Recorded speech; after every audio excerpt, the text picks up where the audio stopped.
I froze when she asked me that question. My hands gripped the steering wheel so tight my knuckles turned white. Are you really single? Those 5 words hung in the air between us, and I couldn't make my mouth work. My name is David. I'm 41 years old, and for the past 5 years, I've been invisible. I work at Morrison Tech as a senior analyst, which is a fancy way of saying I stare at numbers all day while nobody notices I exist. Most nights I stay at the office until 8 or 9 p.m. because going home to my quiet apartment feels worse than sitting under those buzzing fluorescent lights. My ex-wife took our son and moved 3 states away after the divorce. Now I see him twice a year if I'm lucky. Nobody at work knows my name unless they need something fixed in a spreadsheet. That's just how my life is. But that Wednesday morning was different. Traffic crawled along the highway because of construction, and I spotted someone waving their arms next to a white Tesla with its hazard lights blinking. When I got closer, my stomach dropped. It was Sophia Morrison-Chin. The Sophia Morrison-Chin. She started Morrison Tech in her garage 12 years ago, and now the company has 3,500 employees. I've seen her exactly 3 times in person, always from far away during big company meetings. She stood there in a long gray coat, her dark hair blowing everywhere in the cold wind. She looked frustrated and tired, nothing like the calm, put-together executive-eyed scene on stage. I pulled my old Civic onto the shoulder before I could think about it too much. My car looked terrible next to hers, all rusty and dented, but I got out anyway. She turned when she heard my car door slam shut. Her eyes went wide when she recognized me. "David," she said, and I couldn't believe she knew who I was. "From the analytics team." I nodded, feeling my face get hot. "Car trouble." She laughed, but it didn't sound happy. "Batteries completely dead. I've been standing here for 25 minutes. Hundreds of cars drove past. You're the first person who stopped.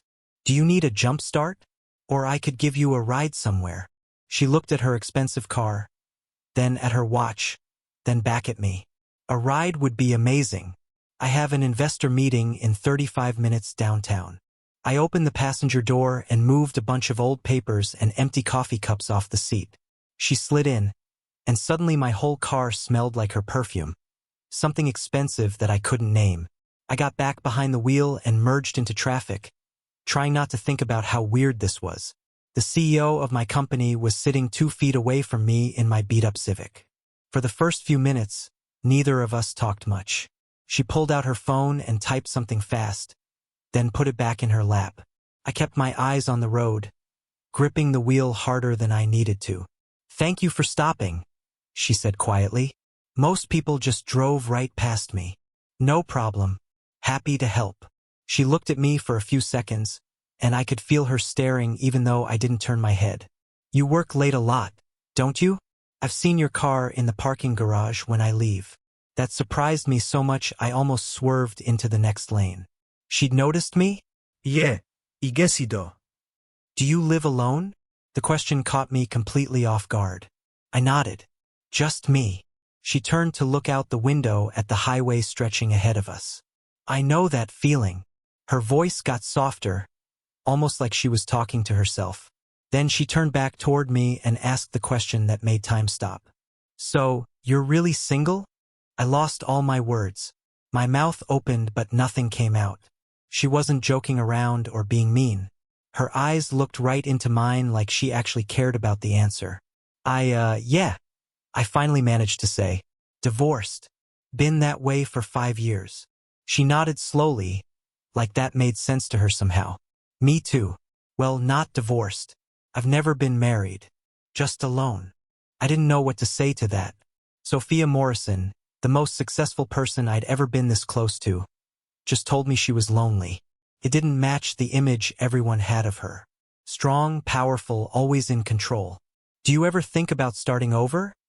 she asked. "Sometimes," I said, "but I'm not very good at meeting people. Putting myself out there, you know?" She smiled, but it looked sad. "I'm terrible at it. Everyone thinks my life is perfect because I run a company. But most nights I go home to an empty penthouse and eat dinner by myself." We talked the rest of the way about things that felt too personal for 2 people who barely knew each other. She asked about my hobbies. I told her I liked reading mystery novels and taking long walks by the river, but mostly I just worked. She told me about the pressure of investor meetings, the endless decisions she had to make, the weight of knowing that thousands of people depended on her choices. Her voice got warmer when she mentioned books she loved and walks she took when she needed to clear her head. I found myself glancing at her hands while she talked. They moved in graceful ways when she got excited about something. Then I'd catch myself and look back at the road, hoping she didn't notice. When we pulled into the company parking garage, she didn't get out right away. She just sat there for a moment like she didn't want our conversation to end. Then she reached for the door handle and her fingers brushed against mine. It was fast, barely even a second, but it sent a shock through my whole arm like I'd touched an electric fence. She pulled her hand back and looked at me, really looked at me. Her eyes held mine longer than felt normal, and I couldn't breathe right. "Thank you, David," she said. Her voice was soft, almost a whisper. Really, this meant more than just a ride. I watched her walk toward the elevator. Her confident walk came back with each step. But I kept replaying that moment when our hands touched.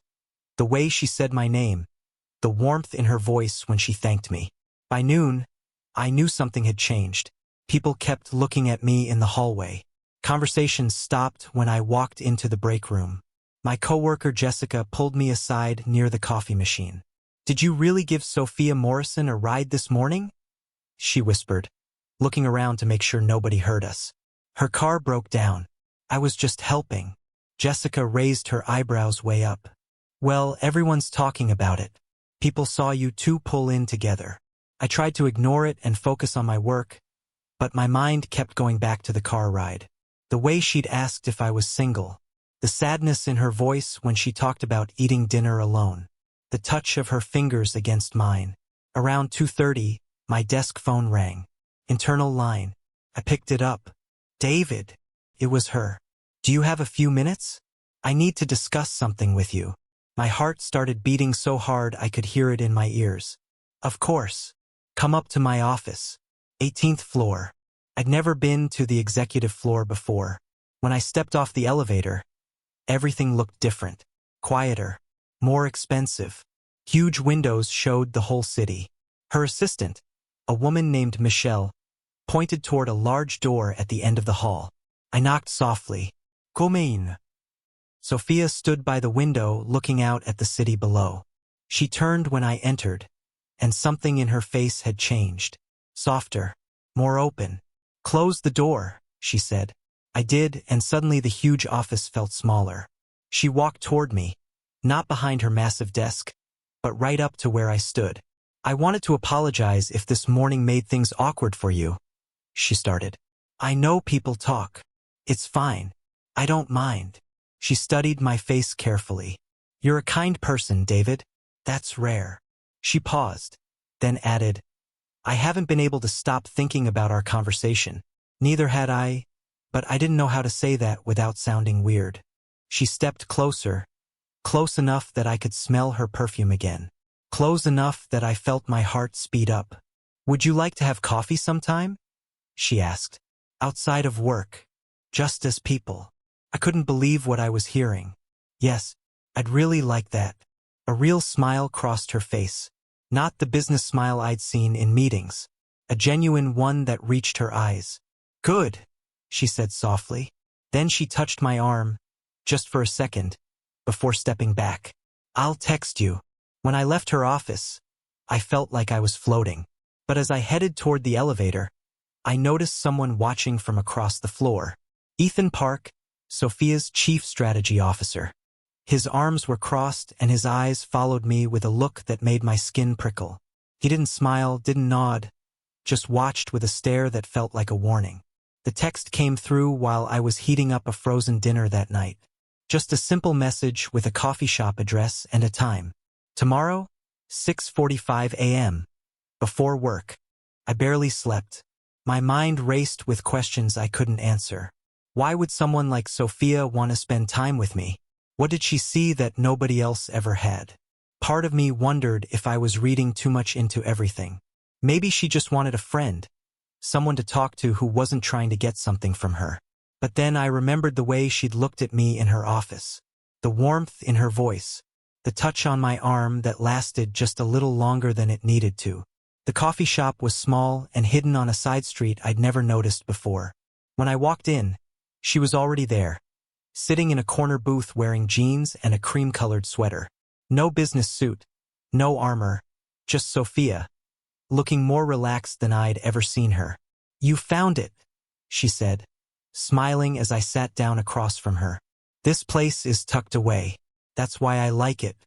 Nobody from work comes here." We ordered coffee and talked for over an hour.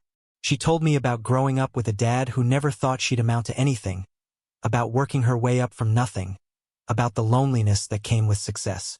I told her about my marriage falling apart, about feeling stuck, about wondering if I'd ever feel truly connected to someone again. "Do you ever wish you could just start over?" she asked. "Be someone completely different?" "Sometimes. But I think I'd still end up being me, just somewhere else." She laughed. "That's probably true." Then her face grew serious. "Can I tell you something? Anything. I haven't felt this comfortable talking to someone in years. Maybe ever." She reached across the table and her fingers touched mine. Not an accident this time. On purpose, gentle testing. I didn't pull away. Instead, I turned my hand over and let our palms meet. Her skin was warm and soft. We sat like that for a long moment, just holding hands across a coffee shop table while the world moved around us. Felt impossibly right and scary all at once. When we finally left, she walked me to my car. The morning air was crisp and our breath made little clouds between us. "I know this is complicated," she said. "I know people will talk. But I don't want to stop seeing you. I don't want to stop either." She smiled, then surprised me by stepping close and hugging me. Not a quick, polite hug. A real embrace that lasted long enough for me to memorize the way she felt against me. When she pulled back, her eyes were bright. "See you at work," she whispered. But work became harder after that morning. People definitely noticed something. The whispers grew louder. I caught coworkers exchanging looks when I walked past. Jessica tried to warn me during lunch. "David, I care about you, so I'm going to be honest. People are talking. They're saying you're getting special treatment." "I'm not. I haven't asked her for anything." "I believe you, but Ethan Park doesn't. He's been asking questions, digging around." That name again. Ethan. I'd seen him watching me multiple times over the past few days, always with that same cold look in his eyes. "What kind of questions?" "About your performance reviews, your salary, whether you've gotten any promotions lately." Jessica leaned closer. "Be careful. He's protective of Sophia, and not in a good way. More like he owns her or something." That night, Sophia asked me to stay late to help review some financial projections. But when I got to her office after everyone else had gone home, the paperwork was nowhere in sight. Instead, she dimmed the lights and ordered takeout. "I lied," she admitted with a small smile. "I just wanted to see you without 50 people watching." We ate together at the small table by her window. The city glowed below us, thousands of lights spreading out into the distance. She told me stories about her daughter who was studying abroad in Spain, about the weight of decisions that affected so many lives, about nights when she questioned everything she'd built. I told her about the years I'd spent feeling invisible, about learning to be okay with being alone, about the fear that I'd never matter to anyone again. "You matter to me," she said quietly. Something shifted in the air between us. She stood to clear the empty containers, and as she passed my chair, her hand trailed across my shoulders. The touch was light but clear. When she sat back down, she chose the chair right next to mine instead of across the table. Our knees touched. Neither of us moved away. "David," she said, her voice barely above a whisper. "I need to know something. Do you feel this too? Or am I imagining it?" "I feel it," I said. "I've felt it since that morning in my car." She let out a breath like she'd been holding it for days. Then slowly, carefully, she reached for my hand. This time, when our fingers locked together, it felt like a promise, like we were admitting something that couldn't be taken back. We sat like that for a long time, not talking, just being there with each other. At some point, she leaned her head against my shoulder. The weight of it felt perfect, like that was exactly where she belonged. I could feel her breathing, slow and steady. I could smell her shampoo, something light and flowery. "I haven't let anyone this close in so long," she whispered against my shirt. I forgot what it felt like. I didn't know what to say, so I just rested my cheek against the top of her head and let the moment be what it was. That's when I noticed the reflection in the dark window across from us. A shape stood in the hallway outside her office, watching. The figure was too far away to see clearly, but I knew. I knew from the way they stood, completely still, calculating. Ethan. Sophia must have felt me tense up because she lifted her head. "What's wrong?" "I think someone's outside." She turned quickly, but by the time she looked, the hallway was empty. Still, something had changed. The spell was broken. Reality crashed back in. "We should be more careful," she said, but she didn't let go of my hand. "This could get messy." "It already is." She nodded, standing up slowly.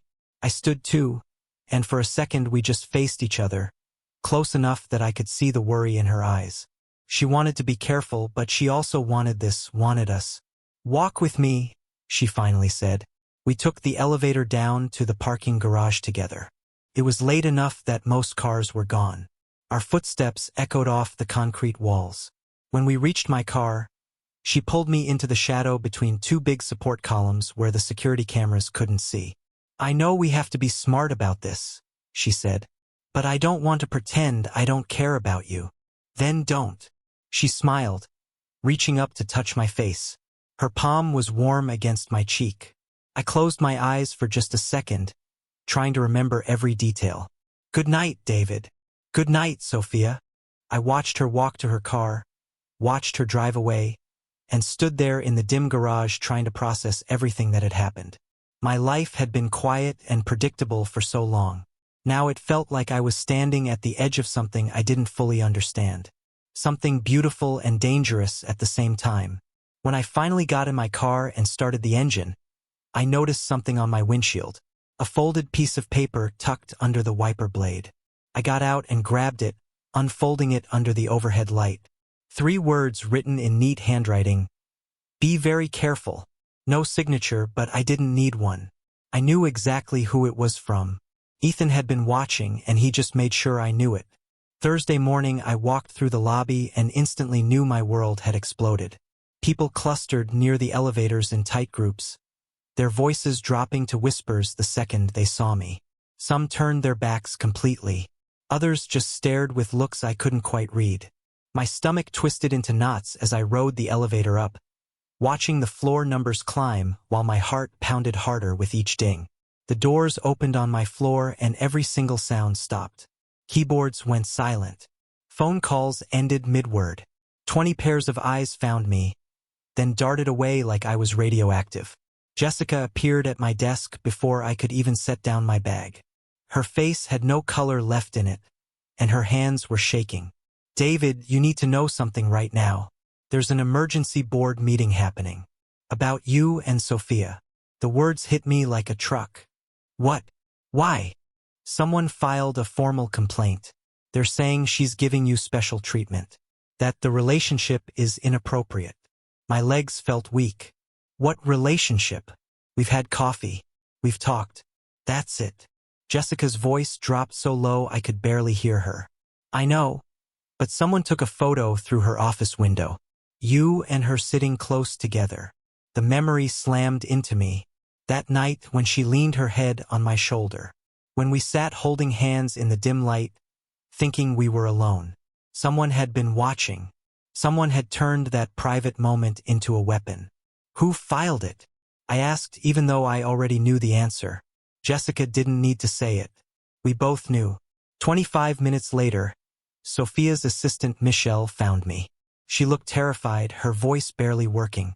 "The board wants to see you. 17th floor conference room. Right now." I rode the elevator down with my heart slamming against my ribs so hard it hurt. Every terrible outcome flashed through my mind, and none of them ended well. The conference room doors were massive and made of dark wood. When I pushed through, I stepped into a room designed to make you feel small. A huge oval table took up most of the space, surrounded by leather chairs that probably cost more than my car. 14 people sat in those chairs, all older than me, all wearing suits that cost thousands of dollars, all with faces that looked carved from stone. At the far end sat Sophia, sitting perfectly still and straight. She wore a black suit and her hair was pulled back tight. She looked like a complete stranger. Cold. Untouchable. Nothing like the woman who'd rested her head on my shoulder 5 nights ago. Our eyes met for just a tiny moment. In that instant, I saw everything she couldn't say out loud. Fear. Regret. Feeling trapped. Then she looked away and her face became blank again. Mr. Chun. The gray-haired man at the head of the table spoke. His nameplate said Chairman Blackwell. Thank you for joining us. Please sit. I took the single empty chair across from Sophia. The space between us felt like a canyon. We've called you here about a serious matter. It has come to our attention that you may have received special treatment from Ms. Morrison. A formal complaint has been filed claiming an inappropriate relationship between you two. There's no inappropriate relationship, I said, trying to keep my voice from shaking. She's been kind to me. That's all. Chairman Blackwell slid a folder across the shiny table. This photo tells a different story. I opened it. There we were, frozen in black and white. Sophia's head on my shoulder. Our hands locked together. The moment captured and stripped of everything that made it beautiful. In that stark image, it looked wrong. This was taken by a concerned employee who felt it necessary to bring this to our attention. Blackwell continued. The optics are deeply problematic, Mr. Chen. Ms. Morrison is responsible for approvals that directly impact your job, your salary, your future here. Any personal involvement creates a serious conflict of interest. I looked at Sophia, silently begging her to say something, to stand up for what we had. But she sat perfectly still, her face showing absolutely nothing. Ms. Morrison, Blackwell turned to her. Do you have anything to say about this situation? Sophia's jaw tightened just a tiny bit. When she spoke, her voice sounded empty and cold. The integrity of this company must come first. Always. We cannot allow even the appearance of doing something wrong to damage what we've built here. My chest got tight. Where was she going with this? Therefore, she continued, and I watched something die behind her eyes. Effective immediately, I am terminating David Chen's employment with Morrison Tech. The room started spinning. Someone was talking, but I couldn't hear through the ringing in my ears. Terminated. She was firing me right here, right now, in front of everyone, without even pausing. I stared at her, waiting for her to look at me, waiting for some sign that this was killing her too. But she kept her eyes on the folder in front of her, her face like ice. This meeting is over, Blackwell announced. Mr. Chun, security will escort you to collect your things. I stood up on legs that felt like they didn't belong to my body. Nobody said a word as I walked toward the door. Sophia never looked up, never said my name, just sat there silent and frozen while they destroyed my life. 2 security guards waited in the hallway. They weren't mean, but their presence made it clear I had no choice about anything anymore. We rode the elevator in thick, awful silence. When the doors opened on my floor, the whispers started immediately. People peered out of offices and cubicles, watching my shame parade past them. I packed slowly, putting 5 years of my life into a cardboard box. Photos of my son. A mug Jessica had given me for Christmas. Notebooks full of work that suddenly meant nothing. My hands shook as I lifted the box. That's when I heard footsteps behind me, light and fast. I turned and found Sophia standing right there. The mask had cracked. Tears ran down her face even though she was trying desperately to hide them. David, she whispered, glancing back to make sure the security guards couldn't hear us. Please, I need you to understand. Understand what? That you threw me away to save yourself. She flinched like I'd hit her. They threatened everything. Not just my job, the entire company. Ethan convinced them to launch a full investigation. They would have looked at every decision I've made, every approval, searching for proof that I'd shown you favoritism. 4,000 people would have lost their jobs because of us. So you chose them over me. I chose survival, she said. her voice breaking into pieces. For everyone. I had no choice, David. You have to believe me. I wanted to believe her. I wanted to understand. But standing there with my career in a box and my dignity in shreds, all I felt was betrayed. She stepped closer, reaching out to touch my arm. The security guards shifted uncomfortably behind her, but she ignored them. This isn't what I wanted. You think losing your job is bad? I lost you, and that's so much worse. Her hand was warm on my sleeve. For 1 second, I saw the woman from the cafe, the one who'd held my hand and told me I mattered. But that woman couldn't exist here, not in this building, not in this world where everything had a price and everyone could be thrown away. I gently pulled my arm back. I need to go. David, please. But I was already walking toward the elevator, the box heavy in my arms and my heart heavier in my chest. The doors slid open. I stepped inside. The last thing I saw before they closed was Sophia pressing her hand to her mouth, trying to hold back sobs as Michelle rushed over to help her. The elevator went down, and with each floor, the weight of what just happened pressed harder on my chest.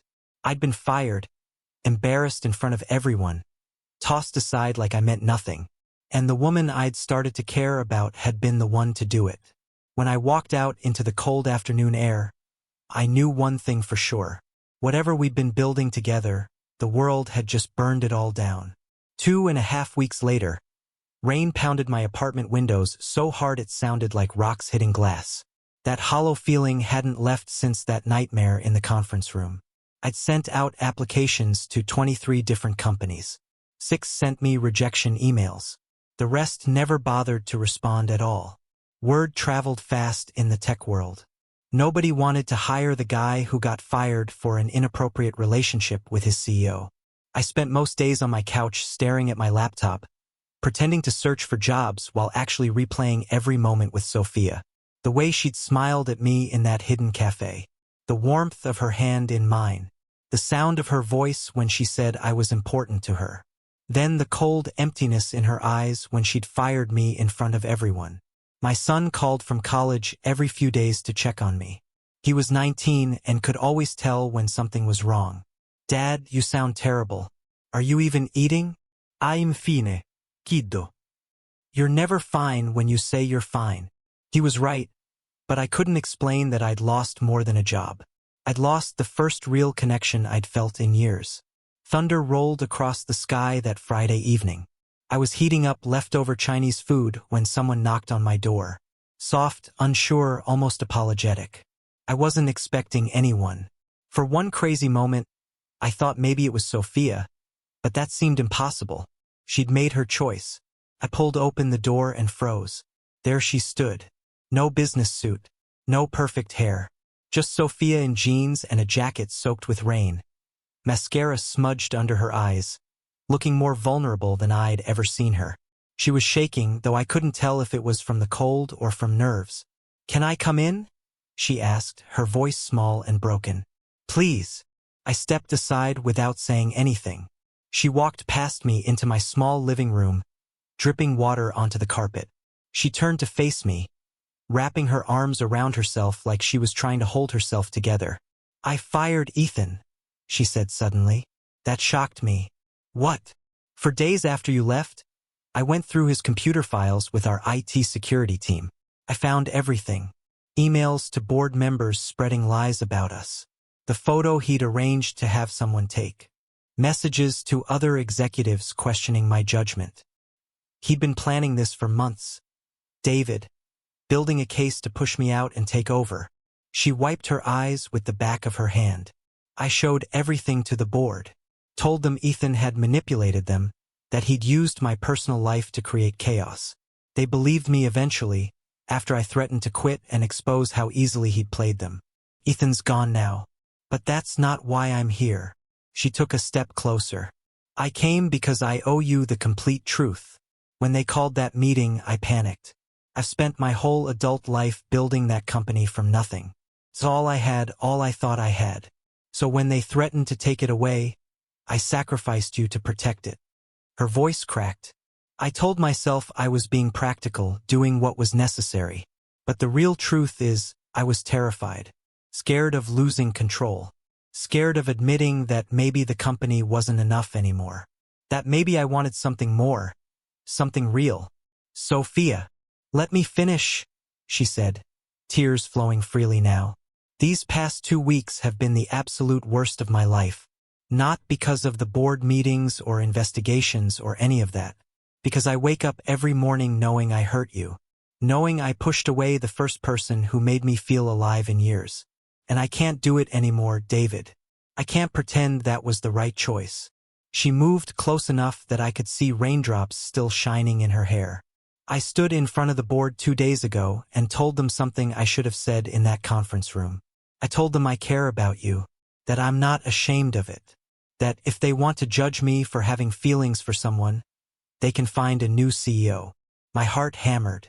What did they say? They backed down. Turns out when you stop being afraid of what people think, they stop having power over you. She reached for my hand, hesitant, asking permission with her eyes. I know I don't deserve it, but I'm asking for a second chance. Not as your former boss. Not as the CEO. Just as Sophia, the woman who's been miserable every single day since she let you walk away. I looked down at our hands. Hers was shaking. I could feel her pulse racing against my palm. I don't have a job, I said quietly. I don't know what I'm going to do next. I'm kind of a mess right now. I don't care about any of that. I just care about you. Something broke open inside me. All the hurt and anger and loneliness that had been building for weeks. I pulled her into my arms and held her tight while she buried her face in my chest and cried. Real shaking sobs that came from somewhere deep. I held her through it. One hand in her wet hair, the other wrapped around her back. I'm sorry, she kept saying. I'm so sorry. I know. It's okay. When she finally pulled back to look at me, her eyes were red and swollen and more beautiful than anything I'd ever seen. I wiped the tears from her cheeks with my thumbs. She leaned into the touch, closing her eyes. I missed you so much, she whispered. I missed you too. She opened her eyes and looked at me with such intensity it made my breath catch. Then slowly, carefully, she stood on her toes and kissed me. Soft at first, gentle like she was afraid I might disappear. But when I kissed her back, really kissed her, she melted against me and all the fear fell away.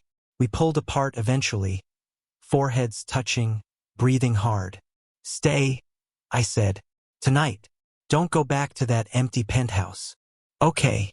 We spent that evening on my old couch wrapped in blankets, talking about everything. She told me about the sleepless nights, the guilt that ate at her, the moment she realized her career meant nothing if she lost me. I told her about the anger I'd felt, the betrayal, but also the slow understanding that she'd been trapped, that sometimes there are no good choices. What happens now? I asked as rain continued to fall outside. I don't know, she admitted, but I know I don't want to do it without you. Weeks turned into months. Sophia helped me find a job at a completely different company, one with no connection to her at all. We built something steady and real. Coffee in the mornings before work. Long walks on weekends. Phone calls every night when we couldn't be together. Her daughter came home from Spain and took one look at us before smiling. Finally, Mom actually looks happy. My son met Sophia over dinner one night and pulled me aside afterward. Dad, she's genuinely good for you. Don't mess this up. I'll try not to.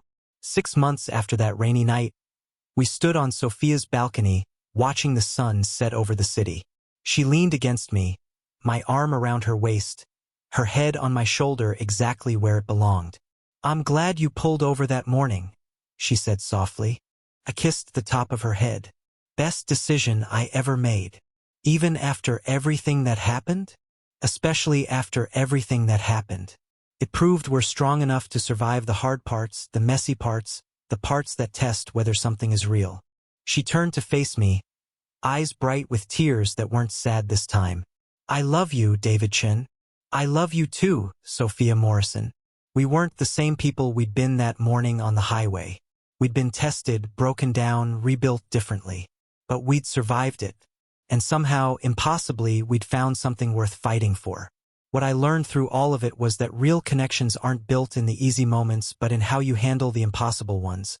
And sometimes the greatest courage isn't holding on when it's comfortable but choosing to rebuild when everything falls apart.